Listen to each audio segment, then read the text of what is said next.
Camera is it? The one pointing at us. Hi, I'm Aaron. And I am John Bingham. Welcome back to Movie Night. This week it's just us two, so we're going solo again. Yup, back to the original.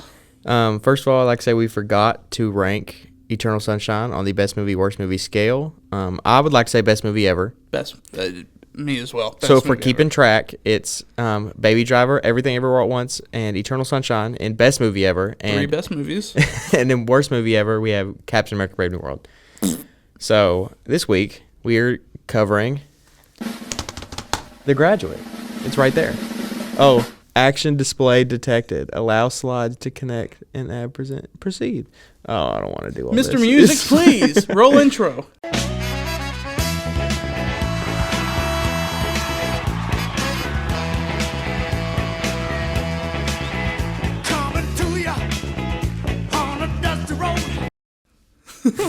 Okay. The Graduate. Starring Dustin Hoffman. Dun, dun, dun. I don't know why I said dun, dun, dun. I thought it was Michael Caine. Hey, I came with water today. I have it. I beat you. We have our own bottles. Stay hydrated. Who has the bigger bottle? 24 fluid ounces. 40. Haha. I've already drank one of these today, so. See, I try to go through like 3 or 4 of these. Positive note, stay hydrated. It's important. Oh, no. Go back. Spoilers. Oh, that's great. Okay, where's my cursor? Oh, it's right Anyways. there. The Graduate. I'm going to leave this lid off. It's too loud. Oh, no. What is going on? I just want to open a separate tab. Bro. Anyways, I'll do the introduction for The Graduate while Aaron Where'd it go? deals with this. No, The that's my Graduate. resume. It is, hire him. He's about to be a new There we go. grad. Alrighty. So The Graduate, released in 1967 by Mike Nichols. So we kind of didn't cover it with Captain America and Eternal Sunshine Oh, The Spotless Mind. of the Spotless Mind. My bad. The 2004 hit film. Oh, yeah. With Jim Carrey and Kate Winslet. Yeah. And Mark Ruffalo. And the Hulk and Uncle Ian and Mary Jane Watson so and many people. Frodo. Those people went on to do great things. Anyways, We watched this movie in our Cinema History 2 class. we watched this movie in our Cinema History 2 class. Shout out Professor Sutherland. Appreciate you. But, You want to watch Late Spring next? no, I'm good, man. I'm good. I watched that movie once. I appreciated it for what it was. Never again. And I'll probably move What about on. Wings of Desire? I kind of want to rewatch it. I don't want to rewatch it. Okay, Graduate, 1967, American independent romantic comedy drama film directed by Mike Nichols and written by Buck Henry and Calder Willingham. Based on the 1963 novel by Charles Webb, Really? who wrote it shortly after graduating from Williams College. I did not know. The film tells the story of a 21-year-old Benjamin Braddock, a recent college graduate, and no well-defined aim in life, who is seduced by an older married woman, Mrs. Robinson, but then falls for her daughter, Elaine. Is that the end of your little summary? Yeah. Okay, gotcha. I didn't The know. Graduate was really... kidding. But no, okay. Jumping right into it. What did you think about it? I watching liked it. If we're going off our Cinema History 2 rankings, this is probably my favorite movie we watched so far. This or High Noon. High Noon was very good. This or High Noon. I really liked High Noon. I'm excited for Jaws. I am excited for Jaws. 2 weeks away. 2 weeks no, away? 3 weeks away. 'Cause 3. we got pushed back last week. Yeah. But yeah, no, I also really enjoyed this. I kind of enjoyed it more than I thought I would. I knew I'd enjoy it. I watched Watch Mojo when I was a kid. I knew what this movie was. Watch Mojo. The only thing I knew about this movie going into, I didn't even know Dustin Hoffman was in it, but I just knew that. I saw it in one of our film classes we've taken. I knew that and The Leg. See, I didn't even know the leg. You're trying to seduce me now, Mrs. Robinson. Are you trying to seduce me, Mrs. Robinson? Yeah, I knew that. But this film kind of restarted Hollywood. Started the big counterculture movement. Yeah, boomers. Baby boomers. Well, Yeah. this is after the baby boomers. No, the baby boomers made this. The baby boomers made this? This came out in the 60s. Baby boomers started in 45. I know, but this was the first in the counterculture. Yeah, the boomers were what started the counterculture. Oh my god. I need to pay attention more. Don't get kicked out of class, guys. Don't. So, started the counterculture, was inspired by the French New Wave and neorealism. Italian and neorealism. Italian neorealism. As seen in such films as The Bicycle Bicycle Thieves. Thieves. Shout out Emily Hoffleck on her door. So, I really enjoyed it. Like, as someone who's about to graduate from college, I don't really want this story to happen to me, but it was nice seeing something that related to me. It was a movie made by young people for young people. I'm just gonna act like I did not knock my headphones off my head right there.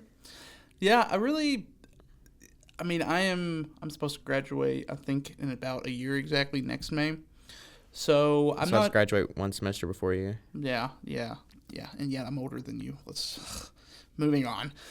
But and so it still hit hard for me in that, but I'm sure it hit harder for you because you were very quickly approaching that. The same circumstances that the main character Benjamin found himself in this movie. I did just turn 21 too. So That is true. Happy late birthday, by the way. Happy late birthday.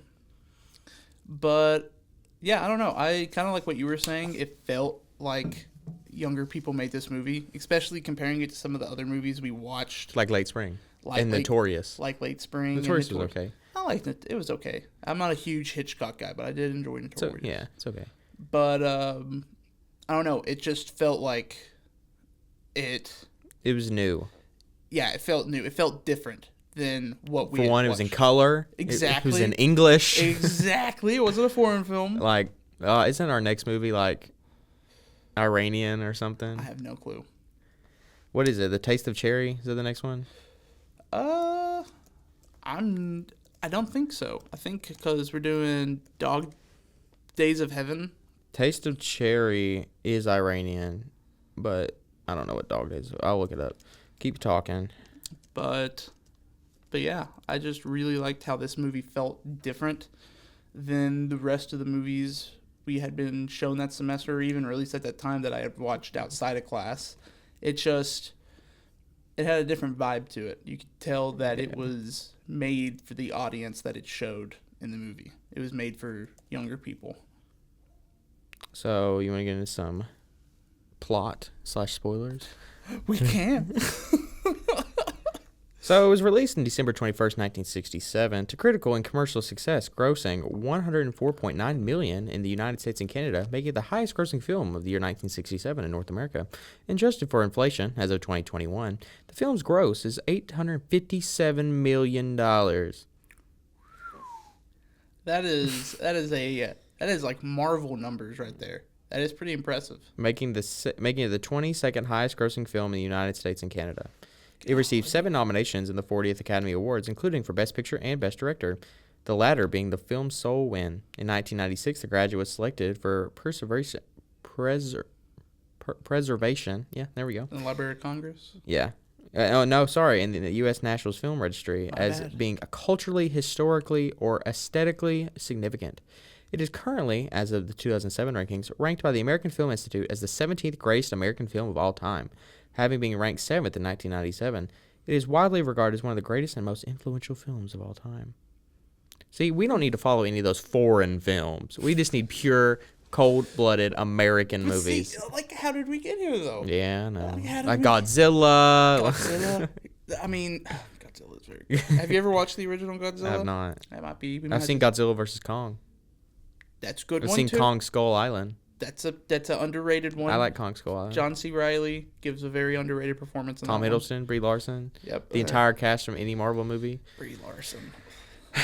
So, Benjamin Braddock graduates from college. And, also, this is the first movie with, a soundtrack by a not pop artist, but real-world artist, not just a score. It was the first time, well, I wouldn't say the first time, the first... Big time. Oh Rush?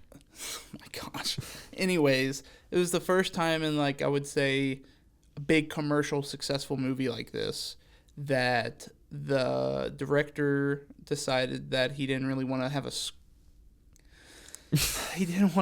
score made for it. He wanted to use popular music from the time that would relate to the people he was trying to connect with and show in the film. So, this movie starts off him getting off the plane, going back home, just freshly out of college, and he goes to his graduation party at his house. And for only Real quick, I want to mention the movie starts out. It's so good. It starts off with the Sound of Silence by Simon and Garfunkel, and it just instantly puts you in the headspace of this character. Like he is just. I laughed out loud when that came Oh on. yeah, because I mean. Because nowadays it's known as like a meme song. Yeah. But like back then, it's a good song. Oh, it's a great song. Hello, darkness, my I will old say that's the friend. one thing this movie did do is it got Simon and Garfunkel back into my Apple Music playlist. it got them back in the rotation. But This is the second movie with a Simon and Garfunkel song we reviewed. This and Baby Driver. yeah, Cause you call me Baby Driver. You know that one? You know from the hit 2017 film Baby Driver. I've heard it because I've watched the movie. B-A-B-Y. B-A-B-Y, baby. Glad you get it. Anyways, we are so So, graduation party, plastics. plastics. One thing you must know, one word. So, and then That's your guide to the future. Plastics. graduation party, Miss Robinson, the wife of his father's partner for work, asks him to drive her home in his brand new car, which he just got, by the way, which is a red convertible. Very nice. What car is it? Look it up. Kind of want to say an Alfa Romeo. The graduate That's car. Probably wrong. It's probably wrong. 5 things. The red. Oh, hang on. It's loading. The red Alpha Duetta Spider. I knew it was an Alfa. I bet it said Alfa Romeo, but very nice car. I'm not a huge soft top guy though with the cars. I don't like. My only question is like, what do you do when it rains? It just feels like it will leak everywhere. Yeah. Somehow it doesn't. That's me getting into car design. That's another show entirely. Yeah, that's another podcast. So, drives her home reluctantly. He's like, I don't want to leave. No, he's shy. He's timid. Which I think it's just so funny to see Dustin Hoffman be like that. Yeah, because all his other movies. Wasn't this his first, like, real movie? This is his first thing. I read something when I was doing, and this probably could be a trivia. I don't have it written down for the trivia, but that whenever he came into audition, the director thought he was a window cleaner, and he wasn't there to audition. That's funny. But yeah, no, I just thought it was funny to see him like be like, oh no, Mrs. Robinson, I can't go in. Oh, with you. no. Oh no, Mrs. Robinson. Now, what would they say? Oh no.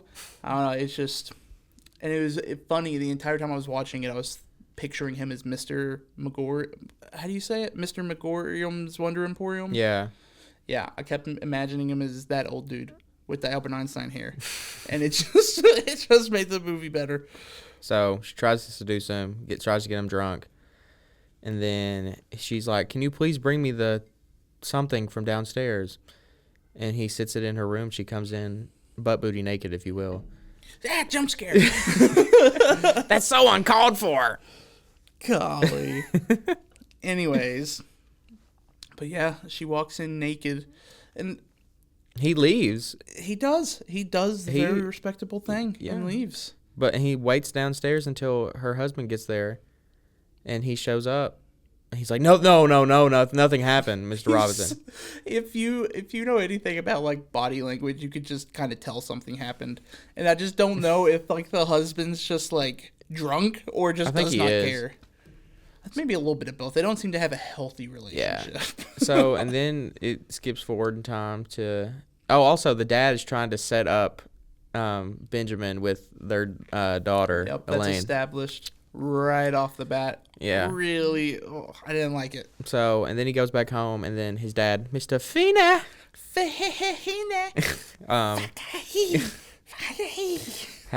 he's like, no, have some fun this summer. Like, let's get into it. Have some fun. Enjoy your time. He's like, fine, I'll do it.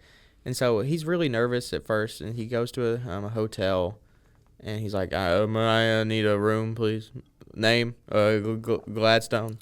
See, that's the one thing I have with this movie. What the heck is wrong with that concierge? Why does he care so much about this kid's hotel room? Like, he is devoted. He stares him down. He gets money for the thing. He's like, yeah, like he... do your job. Like, he... I don't know. That was the one thing I was like, why does he care so much?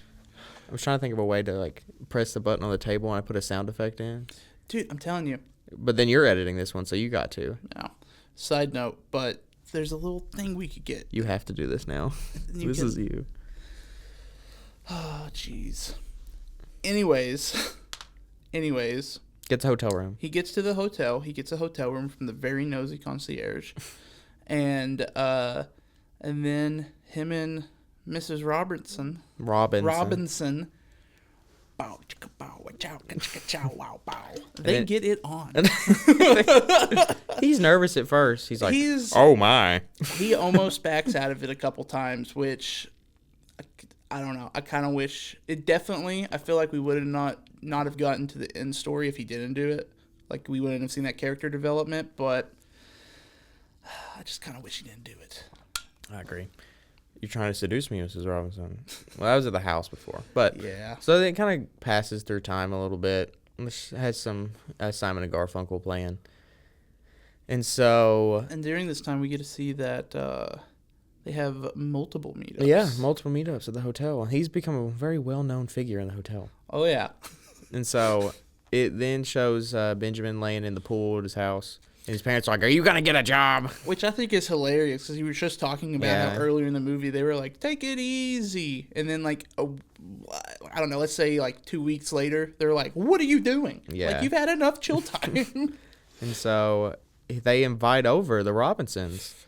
Yup. And then the dad's like, Elaine's going to be in town this summer. You should hit her up. You should go on a date. And Mr. Robinson's just...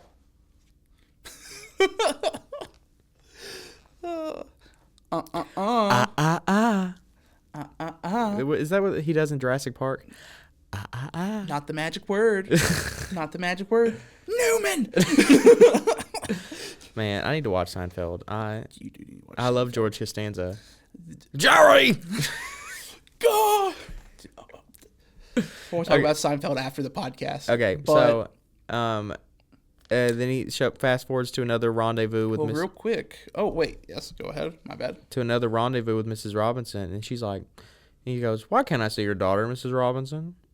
I don't know. Probably because you're banging her mom, Benjamin. Yeah. Imbecile. Young guy got a taste of the good life, can't think straight. And then he's like, you want to talk about anything or you just want to bang? And she's like, no, sure we can. You want to talk about art? Nah. That was... I don't know anything about art. What was your major in college? Art. That was kind of a... And I didn't really notice it until Professor Sutherland talked about it afterwards, about like how that was kind of like a depressing moment. About how like her life has not gone at all. Yeah. Like how she saw that or wanted it to. Well, and then we also figure out that Mr. and Mrs. Robinson did not get married for love. They got married because she was pregnant with Elaine. Yep. They sleep in different rooms. Yep. I hope I never get in that point with hopefully future married one. Oh, that'd be rough. That'd be rough. Imagine that conversation. Hey, honey, I'm going to have to go to the bed store, buy another bed. I'm hitting the hay. Well, I'm hitting the hay. You go off in your corner. I'm going to go in my corner. Maybe they were just following the Hays Code. That is true. You know, it could be like the Dick Van Dyke show. You know, married couples sleep in separate beds directly beside each other. Yeah. That's how I view marriage. Yeah. That's how it happens. That's how my parents do, my grandparents. Babies come from storks. Exactly. There's one building its nest on top of my garage right now. I'm scared. Nesting. I'm not ready. I'm not ready for a kid. You think I'm prepared?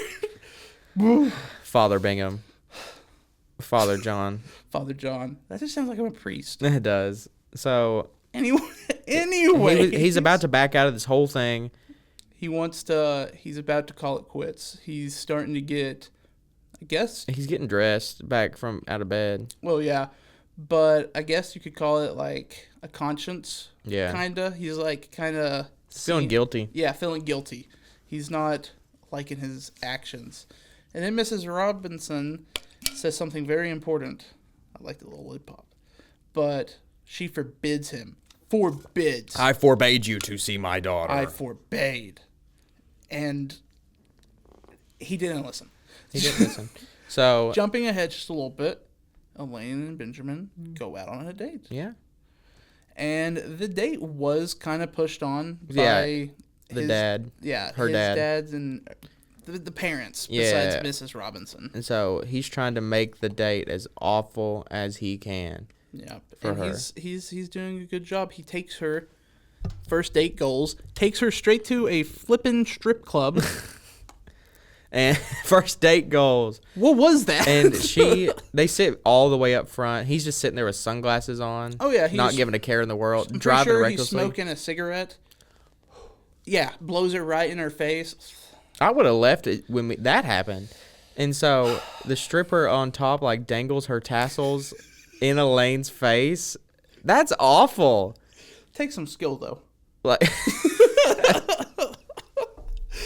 Thank you, live audience. so we need a big applause right there. We do. Oh, that'd be great. Just skip ahead. Applause. We do. So, man, I need to come prepared for this instead of just putting a PowerPoint of 2 pictures up here. You know what? That's future us problems. Future us I problems. hate those guys. We'll just play the movie in the background next time. We can sped up 2 times speed. We can put a video about the next movie we're watching in the background. Easter eggs. Easter eggs. Okay, so strip club, and then they leave, and he's like, Elaine, no, Elaine. Elaine, I can't believe you're upset. I can't believe. She goes off, like, don't cry, Elaine, don't cry. Please sorry, don't Elaine. cry. I'm sorry. I'm sorry. He's like, I had to do this. I had to make a bad date. And so then they go to the drive-in movie theater, and now I want some burger and fries. Burger and fries. We were just talking about before this. We're so hungry. Pretzel crust pizza. Pretzel crust pizza's back at Little Caesars. Get it while you can. Limited time offer. It's not a promotion. So and then they have a good date. It's nice. They do. They have a very good one. He doesn't think about her mother and put her first. He just... What a concept. I mean, yeah, like, I really, to be honest, where I didn't really know anything that was going on with this movie. My phone is ringing. He did say, he's like, yeah, I've had an affair this summer with a mother. An affair, Elaine. Is that your Dustin Hoffman impression? I know. The only one is, please don't cry. Please don't cry. Please don't cry, What about Elaine. at the end? So, okay, sorry. And then they go home, and she's like, "Do you want to go out tomorrow?" Yeah, but be quiet. There's people up there. Here, keep these fries. And so he comes back the next day, pouring the rain. And, like... Do you think that's real rain? Or that's 100% no, not real rain? Real rain is very, especially on older cameras, it's hard to get on camera. So it's like if it's raining on camera, it's like raining in real life. Like it is coming down. Just so it... I mean, think about it. Do you ever see any movies with light rain? Or is it always like a tremendous downpour? True. Now I'm thinking about Blade Runner, the tears in the rain. Oh, that's a great movie too. Okay, so he goes to pick up Elaine the next day, and Miss Robbins gets the car, drive around the block. And which just don't. Yeah, she's like, I don't think she was really gonna tell. Okay, sorry. Just jump that. So she's like, the end of your sentence. Yeah, she's prepared to tell Elaine about this whole thing if he doesn't dump Elaine right now and leave forever. Because she is. What was her thing? Do you think it would? Did she think it would continue? I don't know. I feel like she just did not want Elaine to turn out to be like her. Yeah. And ultimately, that's what that came to. Was why she kept them apart. But no, it is very weird. I don't know. I agree with you though. I don't think she was gonna tell. I don't think she was gonna tell Elaine. But we'll never know because Benjamin runs upstairs and he doesn't tell Elaine, but it's like... So, to prevent Benjamin from dating Elaine, Miss Robinson threatened her to tell about their affair.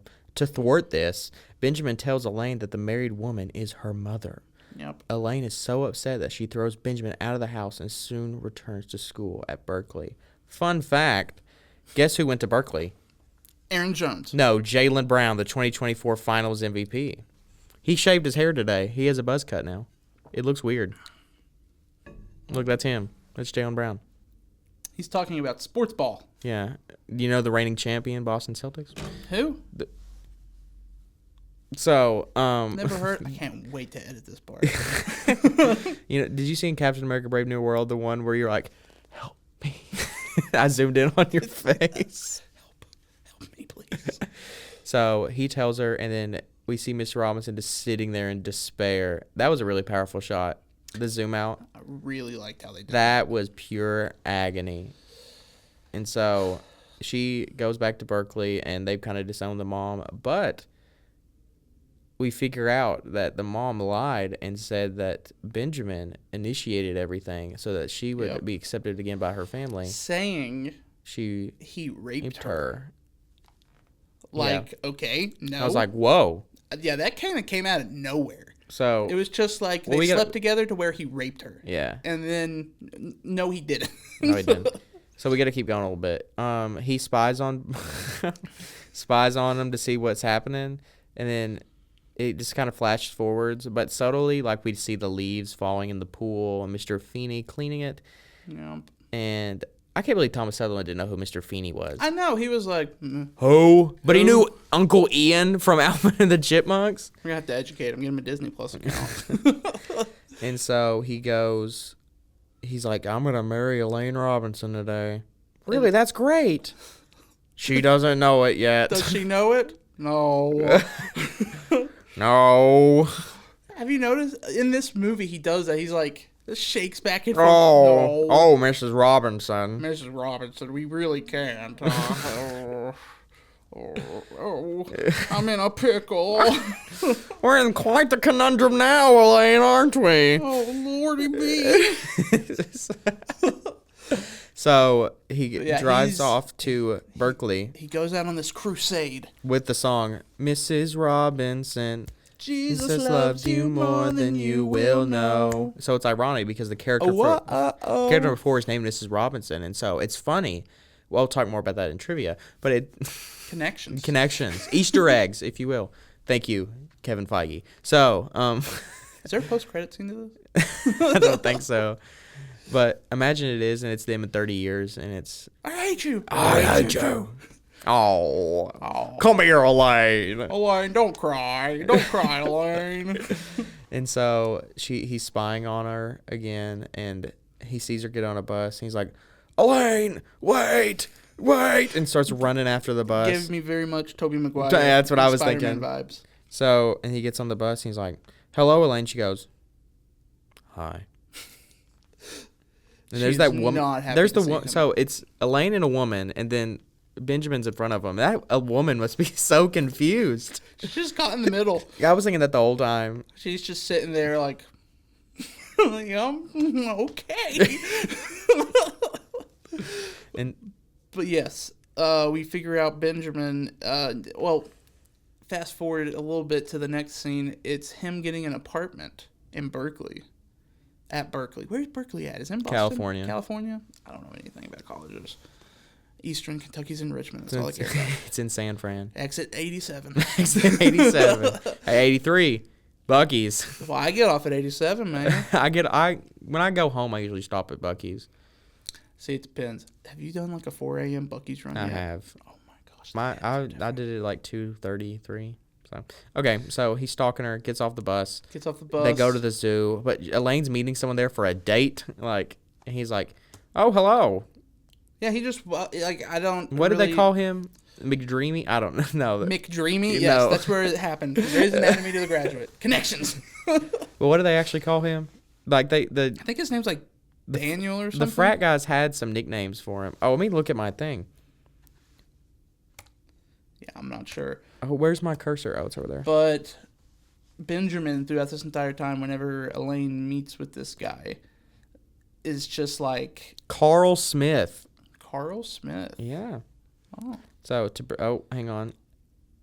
Benjamin follows her there, hoping to regain her affections. Elaine initially rejects him and briefly dates medical student Carl Smith. Carl. When she learns her mother lied about Benjamin raping her, she reconciles with him. Benjamin pushes for an early marriage, but Elaine is uncertain despite her feelings for him. And Benjamin follows her around during classes and just sits there waiting. He walks with her to class. She's like, gotta go. He stands there waiting. That was a great little jump cut. It was funny. But yeah, no, he's a simp. And so then they're like, fine, yes, we'll do it. We'll get married. And then he goes back to his apartment, and Mr. Robinson. Daddy Robinson. arrives at Berkeley, sitting there like, jump scare.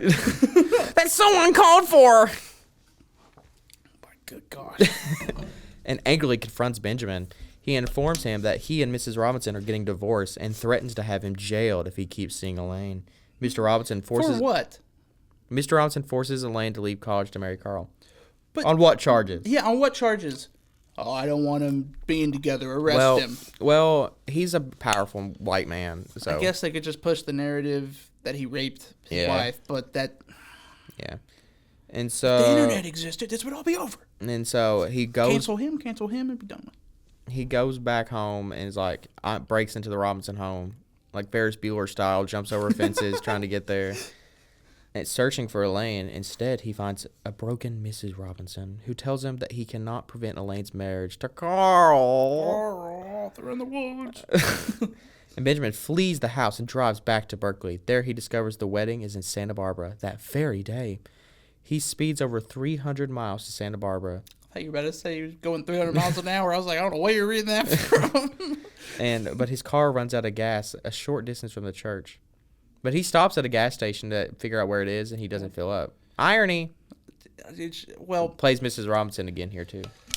Did he have time to, though? No, he didn't have time. No. And remember, it was established earlier. Kind of forgot to mention this. We might not have. I don't really remember. He was a track star in college.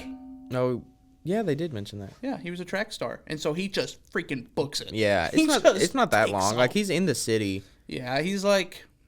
I don't know. I think it said like maybe like 10 blocks that way or something like that. Yeah, and he runs straight towards the church. He just books it. So he runs to the church, arriving just as the ceremony is ending. The front door is locked, but he goes up some stairs to a top balcony and bangs on the window right when they just said, I do. He's like, Elaine! So they see him. His desperate appearance in the glass church gallery stirs Elaine, defying her mother and fleeing the sanctuary. Benjamin fights off Mr. Robinson with a cross and repels the wedding guests with the large cross as well, which he uses to barricade the church doors at the end, trapping everyone inside. Benjamin and Elaine escape aboard a bus and sit amongst the startled passengers, with Elaine still in her wedding gown. As the bus drives on, their ecstatic smiles slowly change into neutral expressions. And that's The Graduate. That's the plot, at least. I got a question for you, though. we talked about it some. I'm doing them. Oh. It's for our thumbnail.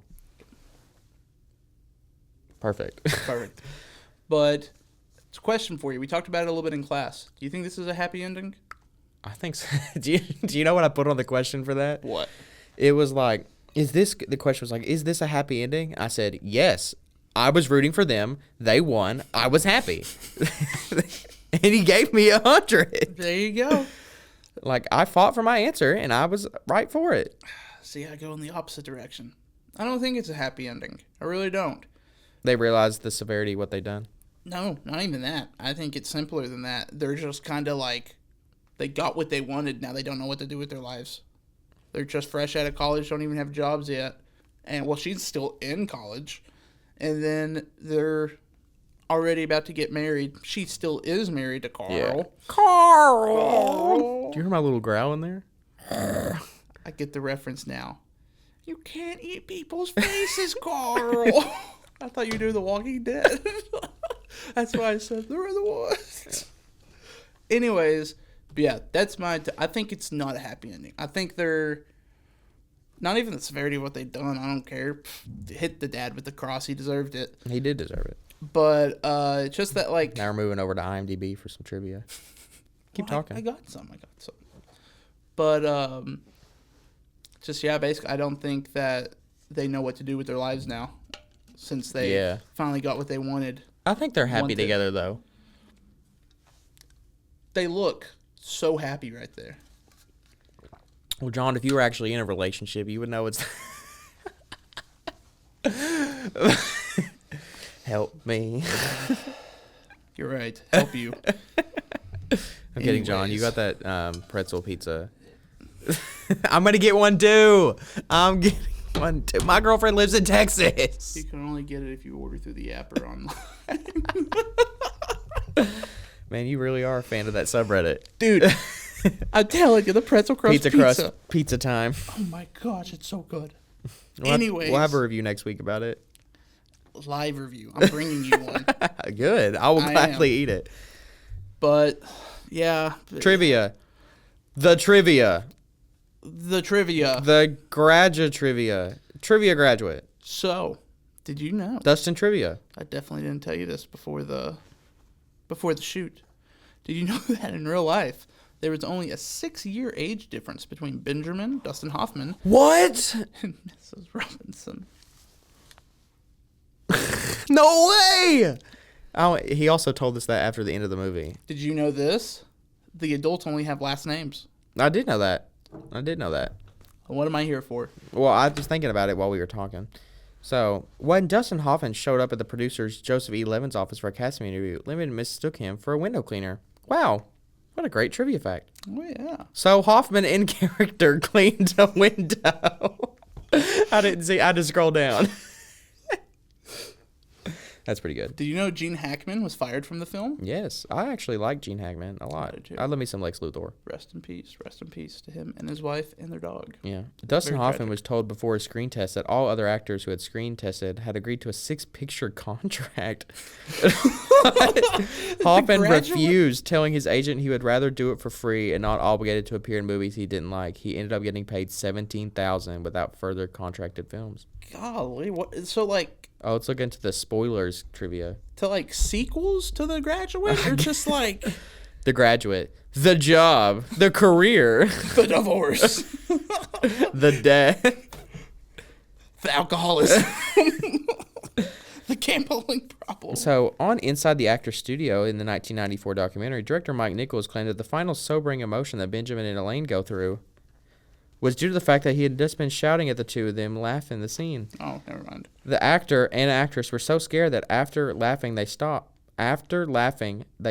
looking visibly nervous. Nicholas liked it so much he decided to keep the cameras rolling and cut it into the final movie. In the novel, Ben interrupts the wedding before Elaine says, "I do." Screenwriter Buck Henry suggested that the scene would be even more shocking if Ben were to arrive at Elaine after they had already gotten married. Director Mike Nichols was shocked by the suggestion at first, but he later warmed up to the idea. Later, Henry got cold feet and wanted to use the ending as described in the novel. Nichols refused, reassuring Henry that his first instinct has been correct. No, I refuse. I refuse. My name is Mike Nichols. I refuse. Now you want to play another game? Did you know While you're setting that up? that Burt Ward was supposed to play Benjamin? But then the studio, I think ABC owned Batman at the time. Yeah. That they wouldn't let him appear as anybody besides Robin because they thought it would confuse audience members. Wait, isn't that Robin? Oh, Where's Batman? So now we're going to play Who Said That Line? So I will say some passages for you. Gene Hackman. Oh my God. Pardon? Oh no, Mrs. Robinson. Oh no. What's wrong? Mrs. Robinson, you didn't. I mean, you didn't expect. What? I mean, you didn't really think I'd do something like that. Like what? Or what do you think? Let me guess. Well, I don't know. For God's sake, Mrs. Robinson, here we are. You got me in your house. You give me a drink. You put on music. Now you started opening your personal life to me and tell your husband won't be home for hours. So, Mrs. Robinson, you're trying to seduce me. Aren't you? Who said that line? Dustin Hoffman. Correct. I got one for you. And I want exact names. Plastics. Don't remember his name. Are you here for an affair, sir? What? What? I'm gonna guess the nosy concierge. It's called room clerk. Ding ding. So room clerk. I'll give you one more. What makes you think she wants to marry you? Oh, she doesn't. But to be perfectly honest, she doesn't like me. That's Mr. Feeney. No. No? It's Mrs. Feeney. Gosh. Feeney. Okay, I'll give you another one. Oh dang it. Elaine! Jerry! It's simple physics, gentlemen. Sorry, I watched a clip of them when he hits the home run with the Yankees. Oh, yeah. Yeah. Good night. Are we getting married tomorrow? No. Day after tomorrow? I don't know. Maybe we are. Maybe we're not. Elaine. Yes. Okay. That's it. That is The Graduate. Real quick, before we forget, what would you rate this movie? I'd put it in the best movie ever. I would too. It's better than Captain America Brave New World. It's better than 100% better than that. So, are we over here now? We are. I didn't even mean to do that. Steve. I am Steve. Flint and Steel. Flint and Steel. Flint and Steel. Chicken jockey. Chicken jockey. Hot lava and chicken. This is a crafting table. And Ender now pearl. see oh wait, that's Nacho Libre. Water bucket. Release. The orphans. Nacho Minecraft. I hope there's an Easter egg, dude. But apparently Nacho Libre is racist. Now. Anyways, yes, we're gonna be covering the Minecraft It's movie. a Minecraft movie because it's Minecraft. It's not a single story. You can do whatever you want. It's a creative sandbox game. I think the sequel is going to be called A Minecraft Movie 2, Creative Mode. We're gonna be covering a Minecraft movie next week, Starring Jack Black. and Jason Momoa. Thank you for watching the video. If you enjoyed it, please make sure to smash that like button and subscribe. Welcome to the Dumpling Empire. I am John Bingham. What's the Dumpling Empire? It's our fans. That's our name, not the Pretzel Crusters. The Pretzel The Crusters or the Dumpling Empire. Why is it the Dumpling Empire? Have you never I'm going to have to show you that TikTok. But anyways, thank you for watching. And until next time, Crushing a loaf. please Take care of yourself. please take care of yourself. Take care of yourself. If you need therapy. You still hate yourself? Still hate myself. Self-confidence is just still down. I don't know. I mean, maybe it's the hair.